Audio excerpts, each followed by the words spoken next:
Let's kick things off by traveling back in time. Well, in our minds at least. My real time machine's in the shop. Imagine you're back in middle school and you've entered a project for the science fair. You worked hard for weeks perfecting every element, and they're about to announce the winners. You close your eyes, take a deep breath, and you hear them call your name. For second place. Bummer. You really wanted that first place trophy, but hey, you'll take the ribbon for recognition. The next day, you learn the judge was the winner's uncle. How is that fair? Can he really be expected to choose a winner fairly when his own family member is one of the contestants? He's probably biased. Well, maybe his niece deserved to win, and maybe not.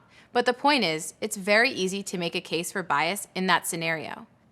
Now, this is a super simple example, but the truth is, we run into bias all the time in everyday life. Our brains are biologically designed to streamline thinking and make quick judgments. Bias has evolved to become a preference in favor of or against a person, group of people, or thing. And it can be conscious or subconscious.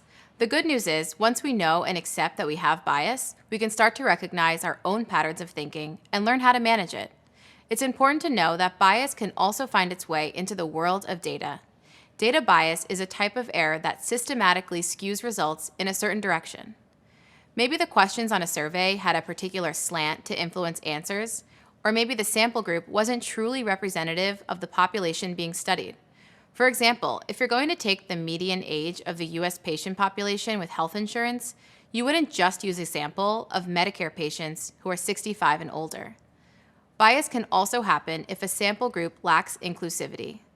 For example, people with disabilities tend to be underidentified, underrepresented, or excluded in mainstream health research.